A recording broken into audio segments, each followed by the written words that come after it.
जो जो समीर साहब कह रहे हैं और आप क्योंकि बारीकी से सुन रहे थे वहाँ विधानसभा में जो भाषण हो रहे थे, जो व्याख्यान दिए गए हैं, जिनमें विजय कुमार सिन्हा का वो ऐतिहासिक व्याख्यान भी है, जो उन्होंने इस्तीफा देने के बजाय अपना संदेश जनता तक पहुँचाने का प्रयास किया। आपको लगता है कि उनका कोई संदेश कहीं पहुँचा? या जैसा समीर साहब कह रहे हैं, इसमें इस पूरी प्रक्रिया में भारतीय जनता पार्टी एक तरह से मन से हारी हुई दिख रही है और ये विजय कुमार सिन्हा की भी जो बात है आखिरी, वो एक तरह की खिसियाहट दिखाती है? देखिए आलोक जी, आज चूंकि आपने सब प्रोग्राम का समय निर्धारित कर दिया है, छोटा कर हुँ, दिया है, नहीं तो जी। मैं आज आपके शो पे अकेले एक घंटा लगातार बोल सकता हूँ। ओह! मैंने बहुत बारीकी से चीजें देखी, सुनी, पढ़ी, समझने की कोशिश की।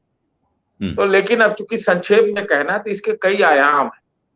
हुँ, मैं शमी साहब की बातों से सहमत हूँ, तो आधा तो यहीं पे निपट गया। हुँ, सहमत हूँ और उसी चीज को आगे बढ़ा रहा हूं। हुँ, आज जो जो बुलंदी, अब समी साहब ने बीजेपी साइड की बात की, मैं इधर की भी बात कर लेता हूं। आज ऐसा लग रहा था जिसे सत्ता पक्ष जो है, बिहार का सत्ता पक्ष ऐसा हुँ, अनुशासित मैं तो सोच ही नहीं सकता था। और ये अनुशासन कहां से आई? ये एक स्ट्रेटेजी का पार्ट था कि तुम लोग हल्ला मत करना, उन लोगों को करने दो, हुँ, और हम लोग ये दिखाएंगे कि हम लोग जो है बहुत कल्चर्ड लोग हैं। इनके हुँ, हौसले काफी बुलंद थे, बहुत बुलंद थे। और भारतीय जनता पार्टी में जो हमें जो दिखाई पड़ी वो ये दिखाई पड़ी, और इसका खूब फायदा नीतीश ने और तेजस्वी ने खूब फायदा उठाया। हुँ, बार बार यही कहते रहे कि आप लोग खूब दिखाइए, खूब बोलिए, ताकि दिल्ली वाले लोग सुने तो आप में से कोई बन जाओगे, आप हुँ, में से कोई बन जाओगे। तो ये जो बार बार यही कटाक्ष कर रहे थे कि ये तो साफ साफ दिख रहा है कि आपके यहाँ ग्रुप बना हुआ है, ये हुँ, इनका ग्रुप है, इनका ग्रुप है, फलाने का हुँ, ग्रुप है, इनका नाम उनका नाम बोल रहा है। तो इस तरह के कटाक्ष लगातार तेजस्वी भी करते रहे और नीतीश ने भी किया। नीतीश ने हुँ, भी तो कई बार कर दिया, कितना को तो डांट के भी बिठा दिया। तो हुँ, एक पक्ष ये हो गया, माहौल के पक्ष। जी, दूसरा जो पक्ष है, जो आज उस उन भाषणों में कहा क्या गया, हुँ, आपने तो कह दिया कि तेजस्वी ने तो जमाई से इसकी मतलब 3 जमाई से इसकी तुलना कर दी। तो वो हुँ, देखिए, वो तो एक जुमला होता है बोलने का, हाँ, वो लेकिन एक ब्रेव फेस जरूर जाहिर करने की कोशिश की कि हम डरने वाले नहीं हैं, ना हम लोग डरेंगे। और टाइमिंग तो खैर सब लोग जानते हैं कि टाइमिंग तो जिस तरह की ये रेड हो रहे हैं, उससे विश्वसनीयता पे तो बिल्कुल सवाल तो खड़े हो गए। मैं हुँ, इन सब से आगे मैं नीतीश कुमार पे आना चाहता हूँ। हुँ, तेजस्वी की आपने कह दी जमाई वाली बात, और कई तरह की और बात। जी, एक बात पिता वाला और समान, एक पैरेलल खींच के समी साहब ने कहा, वो भी एकदम बिल्कुल सही है। और एक जैसे लगता है ना कि एक मुख्यमंत्री नहीं, परिवार के मुखिया है, अभिभावक है, उस प्रकार से तेजस्वी ने कोशिश की नीतीश जी को उनको इज्जत सम्मान देने की, रिझाने की भी, और कुछ कुछ मैसेज देने की, कुछ कुछ मैसेज देने की। ये ज्यादा महत्वपूर्ण है कि नहीं? हुँ, नीतीश कुमार ने हुँ, क्या कहा, ये बहुत महत्वपूर्ण है। मैंने हुँ, नीतीश कुमार का इतना ताबड़तोड़ जबरदस्त भारतीय जनता पार्टी के ऊपर हमला मैंने नहीं सुना था। अब आप कहेंगे कि हुँ, क्या आपने 17 साल में? बिल्कुल मैं कह सकता हूं कि इतना ताबड़तोड़ जबरदस्त हमला भारतीय जनता पार्टी के ऊपर मैंने नहीं सुना हुँ, था। क्यों? उन्होंने हुँ, क्या कहा? पहली बात, पहली हुँ, लाइन जो उन्होंने कह दी कि इस सरकार ने 8 साल में कुछ नहीं किया।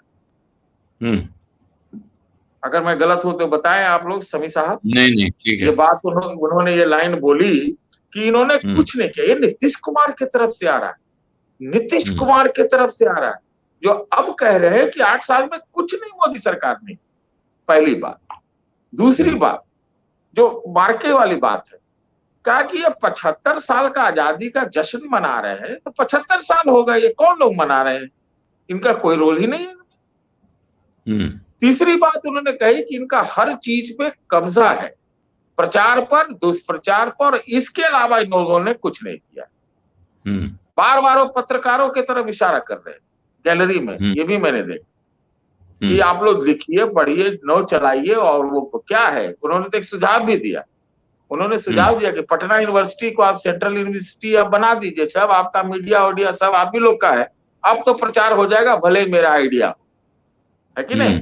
एक अपने आइडिया में उन्होंने एक बात और कही आलोक जी, जो कि महत्वपूर्ण है, कि बिहार का रोड बनाने में ये मोदी सरकार का कोई भूमिका नहीं। अच्छा, ये तो बड़ी बात है। जमाने में बिहार के रोड नहीं बने, ये रोड की जो पूरी जो चीज थी वो अटल जी ने उसको वो योजना लेके आए थे और हम लोग पहले ही बना चुके थे। आप सोचिए, रोड सेक्टर में बहुत नाम हो रहा है, वो कहां कहां क्या बोल रहे हैं। नल जल के बारे में बोला कि नल जल की तो योजना हमारी थी, ये तो लोग हमसे हथियाना चाहते थे, कहते थे कि ये इसको सेंट्रल के स्कीम में आप ला लीजिए, पैसा ले जाइए।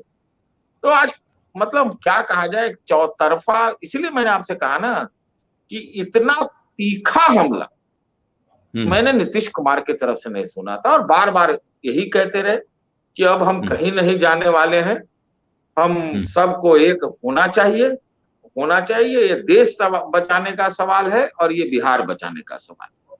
तो मुझे ये बात इससे ये नजर आया कि बहुत सोच समझकर, वो सब पे हम जान ही रहे हैं कि जेडीयू को तोड़ने की कोशिश हुई, 10 और 13 और 5 17 में क्या हुआ, छोड़ दीजिए, वो सब छोटी चीज है।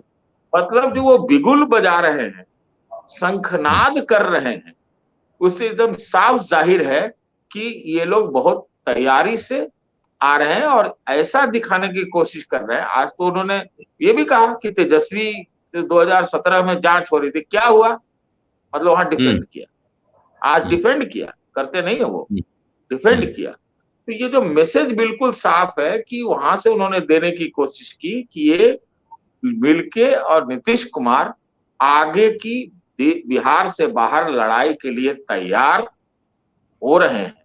कहीं से उनके सिग्नल की आवश्यकता होगी, वो देख रहे हो। आज बीजेपी में भी उन्होंने कुछ क्या बोलते हैं, लड़ाई लगवाने की भी कोशिश की।